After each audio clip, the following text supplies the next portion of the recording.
সুপ্রিয় শিক্ষার্থী বন্ধুরা, আসসালামু আলাইকুম। আশা করি সবাই ভালো আছে। আমরা আজকে আলোচনা করতে যাচ্ছি ট্যাগ কোশ্চেনের উপরে 20টা সবচেয়ে গুরুত্বপূর্ণ এমসিকিউ, অর্থাৎ মাল্টিপল চয়েস কোশ্চেন। এই প্রশ্নগুলো, এই 20টা প্রশ্ন আমরা যদি ভালোভাবে সলভ করি, তাহলে কিন্তু বিভিন্ন এক্সামের জন্য ট্যাগ কোশ্চেন থেকে যে প্রশ্নগুলো আসে সেগুলো খুব সহজেই সমাধান করতে পারবো। এবং আমাদের এই প্রশ্নগুলো মোস্ট কমন, অর্থাৎ যেগুলো বিভিন্ন এক্সামে আসে। ওকে। এবং এই প্রশ্নগুলো কিন্তু একটু ক্রিটিক্যাল, এবং আমরা চেষ্টা করব খুব সহজে প্রশ্নগুলোকে এক্সপ্লেইন করার, যাতে করে আমরা এগুলোর আলোকে যেভাবেই প্রশ্ন আসুক সেগুলোকে আনসার করতে পারি। তো আমরা ছোট্ট একটা চ্যানেল ইন্ট্রোডাকশনের পরেই আমরা মূল আলোচনায় আসবো। আশা করি ততক্ষণ আমাদের সাথেই থাকবা।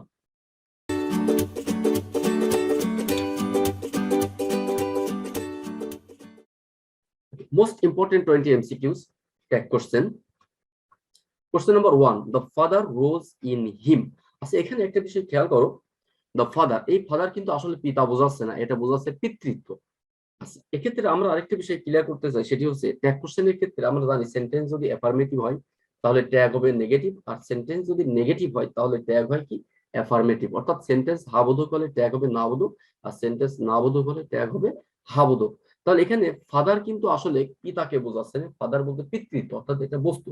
অর্থাৎ ফাদারের পরিবর্তে আমরা কিন্তু হি ব্যবহার না করে ইট ব্যবহার করব। অর্থাৎ যেহেতু the father rose in him, এখানে রোজ কিন্তু রাইজ এর পাস্ট ফর্ম, অর্থাৎ এটি একটি পাস্ট ইনডিফিনিট টেন্স। সেক্ষেত্রে আমাদের আনসার কিন্তু একমাত্র বি নাম্বারই সঠিক, ডিডেন্ট ইট। আচ্ছা, question number 2, the father doesn't help me. এখানে কিন্তু দ্য ফাদার বলতে পিতাকে বোঝাচ্ছে, বাবা আমাকে সাহায্য করেন না। যেহেতু এখানে ফাদার, এই জন্য এই ফাদারের পরিবর্তে আমাদের কিন্তু প্রোনাউন অবশ্যই হি ব্যবহার করা লাগবে। যেমন A C A B D তিনটাতে কিন্তু হি আছে। এখন প্রশ্ন হচ্ছে, যেহেতু এটা ডাজ নট অর্থাৎ নেগেটিভ, তাহলে আমাদের ট্যাগ কিন্তু অবশ্যই অ্যাফার্মেটিভ হবে। অর্থাৎ এখানে আমাদের সঠিক answer A number, the father doesn't help me, কি হবে does he. Question number 3, that he lies and that he cheats people. অর্থাৎ সে মিথ্যা বলে এবং সে লোকজনকে প্রতারণা করে। Are not known to me, আমার কাছে জানা নয়। আচ্ছা, এক্ষেত্রে প্রশ্ন হচ্ছে, দেখো দ্যাট হি লাইজ এটা একটা subordinate clause, that he cheats people এটা একটা subordinate clause, are not known to me এটা হচ্ছে প্রিন্সিপাল ক্লজ। এখন প্রশ্ন হচ্ছে আর নট নোট এটি হচ্ছে প্রিন্সিপাল ক্লজের ভার্ব, এবং that he lies and that he cheats people এটি কিন্তু একটা এই দুইটা সাবঅর্ডিনেট ক্লজ মিলে প্রিন্সিপাল ক্লজের ভার্ব, প্রিন্সিপাল ক্লজের সাবজেক্ট। অর্থাৎ এক্ষেত্রে আমরা কিন্তু এই আর নট নোন ভার্বের সাবজেক্ট দুইটা, দ্যাট হি লাইজ এটা একটা, and that he cheats people দুইটা। অর্থাৎ এই যে দুইটা সাবঅর্ডিনেট ক্লজ মিলে সাবজেক্ট, এই জন্য এদেরকে আমরা অবশ্যই কিন্তু প্লুরাল চিন্তা করবো, অর্থাৎ কি দে চিন্তা করব।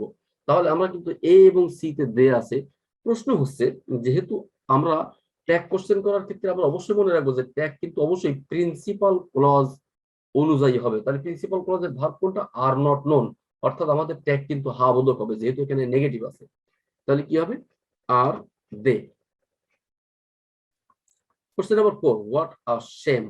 আচ্ছা, এখানে আমরা যদি এই হোয়াট এ শেম এটা একটা এক্সক্লেমেটরি সেন্টেন্স, আমরা যদি এটাকে কমপ্লিটলি লিখি, সেন্টেন্সটাকে পূর্ণাঙ্গ ভাবে ভার্ব সহ, তাহলে কি হয়, what a shame it is. What a shame it is, অর্থাৎ ইট ইজ এটা কিন্তু উজ্জ আছে, অর্থাৎ এখানে দেওয়া নেই। তাহলে আমাদের ট্যাগ কি হবে, ইট ইজ কে যদি আমরা ট্যাগ করি তাহলে কি হতে পারে, ইজেন্ট ইট। তার মানে এখানে এ নাম্বার সঠিক, বাকি সবগুলোই কিন্তু ভুল। Question number 5, I am a student. আচ্ছা, আমি একজন ছাত্র। তো স্বভাবত এখানে কিন্তু এটা একটু ভুল আছে, যে আই এম এস আছে, আই এম এ হবে এখানে, আই এম এ স্টুডেন্ট। আচ্ছা, আমরা জানি যে এ এর নেগেটিভ কিন্তু আসলে এমেন্ট হবে না, এর নেগেটিভ কি হবে আরএন্ট। এটা মনে রাখবা যে এর ট্যাগ ফর্ম কি হবে আরএন্ট। কিন্তু যদি বলা হয় I am not a student, তাহলে কি হবে এম আই। তাহলে আই এম এ স্টুডেন্ট অর্থাৎ আই এম এর ট্যাগ যখন আমরা করবো সেক্ষেত্রে আরএন্ট আই, এটা মনে রাখবো আমরা, এটি এক্সেপশনাল। তাহলে কি হবে aren't I. Question number 6, if you come I shall go. তুমি যদি আসো তাহলে আমি যাব। আচ্ছা, এই ধরনের কমপ্লেক্স সেন্টেন্সের ক্ষেত্রে আমরা অবশ্যই মনে রাখবো যে ট্যাগ কিন্তু আমরা অবশ্যই প্রিন্সিপাল ক্লজ অনুযায়ী করব। যেমন এখানে ইফ ইউ কাম এটা সাবঅর্ডিনেট ক্লজ, আর আই শ্যাল গো এটা হচ্ছে প্রিন্সিপাল ক্লজ। তাহলে আমাদের কিন্তু ট্যাগ হবে কি আই শ্যাল গো। আমরা জানি যে আই শ্যাল গো ট্যাগ কি শানটাই। ওকে, তাহলে answer C number. Question number 7, let us go home. আচ্ছা, আমরা জানি যে লেট আস দিয়ে যদি কোনো সেন্টেন্স শুরু হয় তাহলে ট্যাগটা হবে হা বোধক। অর্থাৎ লেটাস লেটাসের ক্ষেত্রে আমাদের ট্যাগ হবে, লেটের ক্ষেত্রে ট্যাগটা হবে সমমুখী। যদিও আমরা জানি ট্যাগের ক্ষেত্রে নিয়ম হচ্ছে যে সেন্টেন্স যদি হাবোধক হয় ট্যাগ হয় না বোধক, সেন্টেন্স না বোধক হলে ট্যাগ হয় হাবোধক, অর্থাৎ বিপরীতমুখী। কিন্তু লেটের ক্ষেত্রে লেট দিয়ে সেন্টেন্স শুরু হলে আমাদের ট্যাগটা কিন্তু সমমুখী, অর্থাৎ হাবোধক হলে হাবোধক, না বোধক হলে না বোধক। যেহেতু এখানে লেট আস আছে, তাহলে আমাদের ট্যাগ হবে কি shall we. Okay, question number 8, everybody knows him. আমরা জানি যে এভরিবডি দিয়ে যদি কোনো সেন্টেন্স শুরু হয় সেক্ষেত্রে ভার্ব এবং সাবজেক্ট উভয় প্লুরাল হয়। আমি আবার বলছি, এভরিবডি যদি কোনো সেন্টেন্স শুরু হয় সেক্ষেত্রে ভার্ব এবং সাবজেক্ট উভয় প্লুরাল। তাহলে কি হয়, ভার্ব আমরা জানি যে ডু হচ্ছে প্লুরাল ভার্ব, মানে প্লুরাল ভার্ব প্লুরাল সাবজেক্ট। আমি আবার বলছি, এভরিবডি দিয়ে যদি কোনো সেন্টেন্স শুরু হয় অর্থাৎ সাবজেক্ট যদি এভরিবডি হয় সেক্ষেত্রে ভার্ব এবং সাবজেক্ট উভয় প্লুরাল হবে। তাহলে ভার্ব প্লুরাল ভার্ব কি ডু, আর প্লুরাল সাবজেক্ট কি দে। তাহলে এভরিবডি নোজ হিম, এটা যেহেতু হাবোধক তাহলে এটা না বোধক হবে, তাহলে কি হবে don't they. Question number 9, nobody saw me. আচ্ছা, নোবডির ক্ষেত্রেও কিন্তু নোবডির ক্ষেত্রেও সাবজেক্ট এবং ভার্ব উভয় কিন্তু প্লুরাল হবে। ওকে, তাহলে নোবডি স মি এটা যেহেতু নেগেটিভ তাহলে আমাদের ট্যাগ হবে কি হাবোধক, এবং এটা যেহেতু পাস্ট ইনডিফিনিট টেন্স তাহলে কি আমাদের কিন্তু অবশ্যই অক্সিলারি ভার্ব ডিড ব্যবহার করতে হবে। তাহলে কি হবে did they. Question number 10, I have a book. আমার একটা বই আছে। আচ্ছা, আমরা জানি যে হ্যাভ যদি হ্যাভ হ্যাজ হ্যাড এটা যদি কোনো সেন্টেন্সে মেইন ভার্বের কাজ করে তাহলে আমরা এটাকে দুইটা ভাবে ট্যাগ করতে পারি। একটা হচ্ছে ব্রিটিশ নিয়মে, আরেকটি হচ্ছে আমেরিকান নিয়মে। ব্রিটিশ নিয়মে হ্যাভ হ্যাজ হ্যাড দিয়ে করতে হবে, যেমন আই হ্যাভ এ বুক, এটা ব্রিটিশ নিয়মে ট্যাগ হবে হ্যাভেন্ট আই। কিন্তু যদি আমেরিকান নিয়মে করি তাহলে কি হবে ডোন্ট আই। ওকে, তাহলে আমেরিকান রুলস অনুযায়ী হবে ডু ডাজ ডিড, কিন্তু ব্রিটিশ রুলস অনুযায়ী কি হবে হ্যাভ হ্যাজ হ্যাড, উভয় সঠিক। তাহলে আমরা এক্ষেত্রে আই হ্যাভ এ বুক এটা যদি ব্রিটিশ নিয়ম অনুযায়ী করি তাহলে কি হবে হ্যাভেন্ট আই, আর যদি আমেরিকান নিয়ম অনুযায়ী করি তাহলে ডোন্ট আই। অর্থাৎ এ এবং বি উভয় কিন্তু সঠিক। তাহলে আমাদের সঠিক আনসার কিন্তু ডি নাম্বার হচ্ছে both A plus B. Question number 11, let us not go home. Let us not go home now. আমরা জানি যে কিছুক্ষণ আগে কিন্তু আমি বলেছি যে লেট আস এর ক্ষেত্রে অর্থাৎ লেট দিয়ে যদি কোনো সেন্টেন্স শুরু হয় সেক্ষেত্রে ট্যাগটা হবে হাবোধক, অর্থাৎ ট্যাগটা হবে সমমুখী, অর্থাৎ হাবোধক হলে হাবোধক, না বোধক হলে না বোধক। তাহলে এখানে late us not go home অর্থাৎ এটা নেগেটিভ, তাহলে আমাদের কিন্তু ট্যাগটা হবে কি শান্ট উই, অর্থাৎ নেগেটিভ হবে। Question number 12, she works hard. অর্থাৎ সে কঠোর পরিশ্রম করে। হার্ড এবং হার্ডলি এই দুইটা শব্দের ভিতরে কিন্তু পার্থক্য আছে। হার্ড মানে কঠোর ভাবে, এটা হাবোধক অর্থ দেয়, কিন্তু হার্ডলি এটার অর্থ নেই বললেই চলে বা কদাচিৎ, অর্থাৎ এটা কিন্তু নেগেটিভ অর্থ দেয়। তাহলে হার্ড থাকলে সেন্টেন্সটা ট্যাগ হবে কিন্তু নেগেটিভ, আর হার্ডলি থাকলে ট্যাগটা হবে হাবোধক, কারণ হার্ডলি নেগেটিভ অর্থ দেয়। তাহলে শি ওয়ার্কস হার্ড, সে কঠোর পরিশ্রম করে, তাহলে এটা ট্যাগ কি হবে doesn't she. Question number 13, she hardly work. দেখো এই হার্ডলি কিন্তু নেগেটিভ অর্থ দিচ্ছে, তার মানে আমাদের ট্যাগ কিন্তু হাবোধক হবে, অর্থাৎ কি হবে does she. Question number 14, I have few friends. এখানে মনে রাখবা যে ফিউ এর অর্থ কিন্তু না বোধক, অর্থাৎ ফিউ অর্থ কি নেই বললেই চলে, অর্থাৎ আই হ্যাভ ফিউ ফ্রেন্ডস আমার কোনো বন্ধু নেই বললেই চলে। কিন্তু এ ফিউ এটা কিন্তু হাবোধক অর্থ দেয়, অর্থাৎ অ্যাফার্মেটিভ মিনিং প্রকাশ করে। তাহলে আই হ্যাভ ফিউ ফ্রেন্ডস মানে আমার কোনো বন্ধু নেই বললেই চলে, তাহলে এটা ট্যাগ কিন্তু হাবোধক হবে, অর্থাৎ কি হবে হ্যাভ আই। তাহলে আনসার কত হচ্ছে D number. Question number 15, she need not go home. এখানে একটা বিষয় খেয়াল করো, নিড কিন্তু মডাল ভার্ব, নিড একটা মডাল ভার্ব। যেমন আমরা এখানে নিডের জায়গায় শুড ব্যবহার করতে পারি, কি শুড নট গো হোম। যদি আমরা শুড নট নিডের পরিবর্তে ব্যবহার করি তাহলে ট্যাগ কি হইতো শুড শি। ওকে, তাহলে যেহেতু নিড মডাল ভার্ব শুডের মতোই, তাহলে আমরা কিন্তু এখানে শুডের ক্ষেত্রে যদি শুড সি হয় তাহলে নিডের ক্ষেত্রে কি হবে নিড সি। তাহলে আমাদের এখানে সঠিক আনসার কি হবে সি নাম্বার নিড সি, কারণ এখানে নিড একটা মডাল ভার্বের কাজ করছে। Question number 16, I need a little water. আমার কিছু পানি দরকার। দেখো এ লিটল কিন্তু হাবোধক অর্থ দেয়, এখানে নিড একটা প্রিন্সিপাল ভার্ব বা মেইন ভার্ব। তাহলে এক্ষেত্রে নিড যেহেতু মডাল ভার্ব না, এক্ষেত্রে আমাদের কিন্তু অবশ্যই একটা অক্সিলারি ভার্ব ব্যবহার করা লাগবে। তাহলে I need a little water, এটা কি হবে don't I. Okay, D number answer.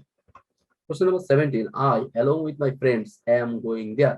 দেখো এই অ্যালং উইথ এর পরে কি সাবজেক্ট আছে এটা আমাদের দেখার দরকার নেই, কারণ অ্যালং উইথ এর পরে যে নাউন বা প্রোনাউন থাকে সেক্ষেত্রে এটা কিন্তু ভার্বের উপর কোনো প্রভাব ফেলে না, অর্থাৎ এখানে আমাদের মূল সাবজেক্ট কিন্তু আই। যেমন আই অ্যাম গোয়িং দেয়ার যদি চিন্তা করি তাহলে আই অ্যাম গোয়িং দেয়ার কি হয় আর এন্ড আই, তাহলে আমাদের আনসার হবে B number. Question number 18, neither he nor you. আমরা এক্ষেত্রে অবশ্যই মনে রাখবো যে নাইদার নর দ্বারা যদি দুইটা সাবজেক্ট যুক্ত থাকে অবশ্যই কিন্তু আমাদের সেকেন্ড সাবজেক্ট অনুযায়ী ভার্ব হবে। এটা আমরা রাইট ইউজ অফ ভার্বের ক্ষেত্রে অথবা সাবজেক্ট ভার্ব এগ্রিমেন্টের ক্ষেত্রে এই নিয়মটা কিন্তু পড়েছি যেহেতু নাইদার নরের ক্ষেত্রে সেকেন্ড সাবজেক্ট অনুযায়ী ভার্ব হবে, অর্থাৎ প্রথম সাবজেক্ট কি ইউ, সরি প্রথম সাবজেক্ট হচ্ছে হি, দ্বিতীয় সাবজেক্ট বা সেকেন্ড সাবজেক্ট হচ্ছে ইউ। তাহলে আমাদের কিন্তু ইউ অনুযায়ী কিন্তু ট্যাগ করা লাগবে। তাহলে আমরা কি খেয়াল করবো, ইউ স দা গার্ল, তার মানে আমাদের কি হবে, এটা পাস্ট ইনডিফিনিট টেন্স এবং এটা কিন্তু একটা নেগেটিভ সেন্টেন্স, মানে সে এবং তুমি কেউই নয়।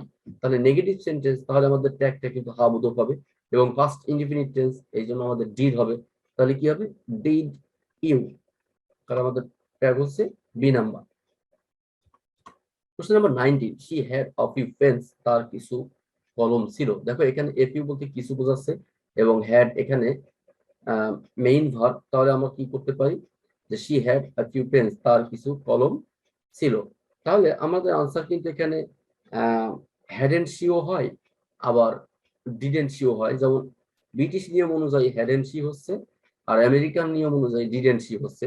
যেহেতু বি নাম্বার আগে আছে আর বোথ অপশন যেহেতু নেই, আমরা এই জন্য প্রথমটাই অর্থাৎ বি নাম্বারটাই আনসার ধরবো, যদিও ডি নাম্বারও সঠিক আমেরিকান রুলস অনুযায়ী।